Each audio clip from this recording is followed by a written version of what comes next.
What happens when a kind black man buys oranges for his elderly neighbor, only to get punched by a white security guard in broad daylight? You won't believe who shows up 5 minutes later, and how it flips everything upside down. Before we begin the story, write in the comments where you are watching us from. It was supposed to be a regular Tuesday. I'd just left Ms. Elaine's place, the sweet old lady from my building who always bakes too many sweet potato pies, and figured I'd stop by Lakeview Market to grab a bag of oranges. She said her blood sugar was acting up, and I'd promised I'd juice something fresh for her. That's the kind of man I am. Or try to be. Helpful. Minding my business. Keep my head down kind of man. And maybe, just maybe, I was still foolish enough to believe the world might return the favor. The parking lot was half empty, sun beating down on cracked asphalt, grocery carts bumping in the wind like they had somewhere better to be. I stepped inside, nodding at the greeter. She looked past me like I was invisible. Not the first time. Not the last. I headed for produce, picked out a net bag of navel oranges, big, bright, smelled like a Florida morning. That's when I heard it. Boots on tile, fast and sharp. "Hey!" I turned. The man stomping toward me had that twitchy security guard energy. Buzz cut, white, mid-40s. Name tag said Kevin like it was proud to. Shades still on indoors like he was auditioning for a job in Miami Vice reruns. "You check in at the front?" I blinked. I walked through the door like everybody else. "You didn't check your bag." He was pointing to my backpack, the same canvas one I carry every day. Inside, a water bottle, a sandwich, and a paperback. I held it up like I was showing off school supplies at a PTA meeting. "I haven't even been here 5 minutes, man. You can check your cameras." That should have been the end of it. It never is. Kevin yanked the bag out of my hand like I'd just tried to smuggle gold bars, unzipped it, pulled out my copy of To Kill a Mockingbird, of all things, and dropped it on the tile like it was trash. "Oh, you read now," he smirked. "That's supposed to make you innocent." My ears burned, my jaw clenched, but I didn't react. I'd learned long ago. Dignity is a silent battle. "I'm here to buy fruit," I said slowly. "For a neighbor." "Uh-huh. You people always got some excuse. I didn't even flinch at you people." I just bent down, picked up my book, and turned toward the register. But he wasn't finished. Next thing I know, BAM. Fist, cheekbone, concrete. I saw the floor before I understood I was falling. My head hit tile hard enough to pop a flash in my eyes. The oranges spilled from my grip like marbles, one rolling under a freezer. Behind me, I heard a woman gasp. A cart screeched. Someone muttered, "Damn, did he just—" Kevin stood over me, chest puffed like a rooster, rubbing his knuckles like he deserved a medal. "You think you can mouth off in here? You think you're special?" I sat up slow. The left side of my face throbbed like a siren. My lip was split, blood mixing with the taste of orange zest. My heart raced, but not from fear, from fury. I looked up at him, not blinking, not scared. "You just made the biggest mistake of your day," I said quietly. He laughed. "What, you gonna call your pastor? Tell your little activist friends?" I didn't respond. I pulled out my phone. He raised an eyebrow. "Oh, you filming now? Go ahead. Put it on the internet. I'm right here." I wasn't filming. I made a call. The ringtone barely had time to chirp before someone picked up. I didn't say much. Didn't have to. "Lakeview Market," I said. "It's happening again." A pause on the other end. Then, "We're close. Give us 5. Kevin rolled his eyes and waved me off like I was some stubborn fly. I stood up, straightened my shirt, Picked up the book first, then the oranges. Put each one back in the bag carefully. Like it mattered. Like I mattered. That silence in the room? It was heavy. Real heavy. Every customer felt it. Every cart, every step, stopped. Kevin cracked his neck. "You got 5 minutes," he said mockingly. "Hope your little crew shows up in time to clean up what's left." 5 minutes. Exactly. That's all it took. What happened next changed everything. You don't want to miss how this unfolds. The clock above aisle 5 ticked louder than a freight train. Or maybe that was just my pulse. 5 minutes. That's what they said. And let me tell you, I didn't doubt it for a second. Kevin stood near the register like he owned the building. Chest out, arms crossed, a crooked little grin plastered across his face like he'd just won something. "Still waiting on your backup dancers?" he muttered, loud enough for folks nearby to hear. I didn't answer, didn't blink, just leaned back on the shopping cart and waited. And right on cue, they came. No sirens, no shouting, no drama. Just 3 black SUVs gliding into the parking lot like they'd been summoned from another world. Tinted windows, engines low and steady, like the kind of purr a lion makes before it eats. People stopped chewing. Folks who had nothing to do with it suddenly had somewhere else to be. A mom pulled her kid by the arm. A cashier ducked behind the gum display. Kevin tried to play it cool. "What is this? Some kind of prank?" But he felt it. You could tell. The shift in air pressure. Like a thunderstorm walking in with boots on. The first to step out was a woman. Slim, sharp suit.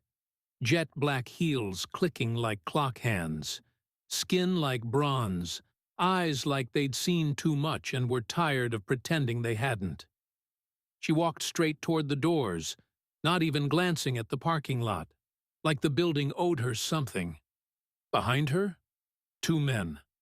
One built like a linebacker, the other in all black, even gloves, even sunglasses. The kind of brothers who don't talk unless it's already too late. Kevin raised a hand, tried to puff himself back up. "Hold on now. Y'all can't just—" The woman didn't stop walking.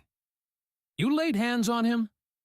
"Ma'am, I don't know who you think—" She pulled out her phone, tapped something, turned the screen around. It was me, on the floor. Split lip. Face bleeding. Kevin looming overhead like a middle school bully who'd finally lost his mind. The video was already online. And rising. Kevin froze. I was doing my job." "Really?" she said. "Your job is punching black men for buying oranges?" He opened his mouth, closed it. Sweat began to bloom at the collar of his polo. "I've seen worse," she said, voice low. "But not lately. Not this brazen. Not this stupid." The linebacker stepped forward, hands clasped in front of him like a choir boy. "You know how many eyes are on this place right now?" Kevin stumbled back. "This is insane. I don't even know who you people are." She smiled without warmth. "You don't need to know who we are, but you'll remember what happens next." The man in black took out a folder, real official looking. He handed it to the store manager, who had finally crept out from behind the customer service desk. "Consider this formal notice. Violation of Civil Protection Policy. Line 12A. Store complicity under Federal Code 3.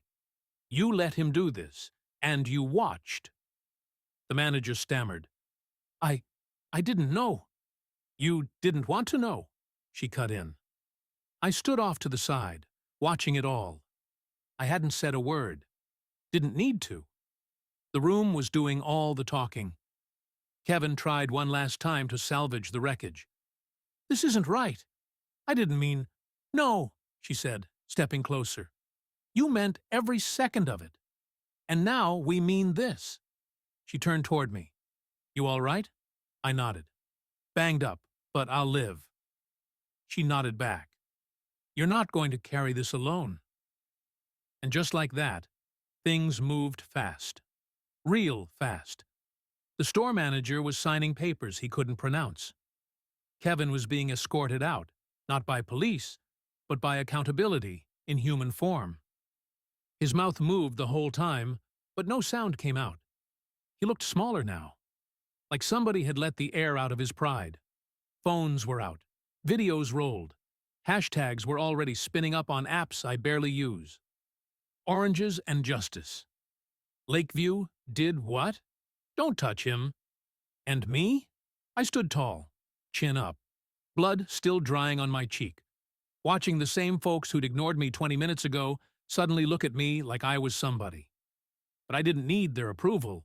I just needed that man out of my face. This is the turning point. Everything you've waited for, it's happening now. Stay right here and watch how the tables turn in Chapter 3. They say some people learn when they hit rock bottom. Others, they need the earth to crack open beneath them first. Kevin was halfway through the parking lot when the real storm hit. No thunder, no lightning, just a man in a charcoal suit stepping out of the last SUV, like he'd walked off the pages of a courtroom drama. Clean-cut, calm, dangerous in the way a locked door is, quiet, firm, and not asking for permission. He looked at Kevin the way a surgeon looks at a tumor, methodically, without emotion. You, Kevin Marshall? Kevin froze. Yeah, who's asking? The man extended a small black wallet. Inside, a gold badge glinting under the sun. Special Investigator Luis Alvarez, Interagency Civil Oversight Division. Kevin blinked. Oversight for what? Luis didn't answer. He simply pointed at the camera phones still filming from behind car windshields. Then to the video, playing back on the oversized tablet in his hand. Kevin's face. My blood. The punch. The smirk. All in HD. You're being investigated for civil misconduct, aggravated assault, and abuse of authority under community contract employment. Kevin turned to the store manager. You're not gonna back me up. The manager took one slow step back like Kevin had a contagious disease. You're not even on the schedule today. Luis nodded. Not anymore. Now here's the part that really turned heads. One of the bystanders, an older man with thick glasses and a Vietnam veteran cap, stepped forward. He pointed at me, then at Kevin. This young man helped my wife to her car just last week when she tripped. Didn't ask for a thing, just kindness. And you hit him in the face for buying fruit. Another voice. That same guy helped my grandson when he got lost at the bus stop. That's who you hit, man. Suddenly, the story wasn't just a headline. It was personal. It had witnesses, receipts, and people were no longer whispering. They were speaking up. Loud. Luis stepped aside as the woman in heels, the one who'd walked in like she owned gravity itself, reappeared beside me. Mr. Brooks, she said, we've contacted the regional office. You'll be getting a written apology from the company within 24 hours, a formal statement to the public. And you will not, I repeat, will not be paying for any of your items today. I didn't smile. Not because I wasn't grateful, but because I was tired. Tired of needing a convoy just to be treated like a human. You don't have to do all this, I said quietly. She met my gaze without blinking. Actually, we do. Because if we don't, this just keeps happening. Over and over. Then, without warning, a group of men emerged from the second SUV. They weren't dressed in suits, no badges, but they moved like people who didn't ask twice. One of them handed Kevin a sealed envelope. He opened it with shaking hands. Inside, a civil claim, a cease and desist, a restraining order, and a list of businesses in the area that had officially banned him. "I can't work nowhere now," he stammered. Louis shrugged. "You made your choices. Now you get to live with them." As Kevin was led away, the sun dipped low behind the strip mall, casting long shadows over the concrete. The oranges I'd dropped earlier were still there. One had rolled beneath a pickup truck and sat alone, bruised but unbroken. Like me. A teenage girl walked up and handed me a bottle of water. "You good?" I nodded, getting there. She smiled and added, "They got you trending, mister." Back inside, the staff began cleaning up the mess, not just the spilled fruit, but the shame lingering in the air. I stepped through the sliding doors one last time, bag in hand, book in pocket, head high. Not because I'd won, but because I hadn't let them take anything from me that mattered. And just before I left the lot, the woman in heels called out, "Mr. Brooks, if you ever decide to leave the classroom, give us a call." I paused, nodded once, and disappeared into the street. That day, I didn't just carry oranges back home, I carried proof that dignity can't be taken. It can only be given away. And I wasn't giving mine to anybody.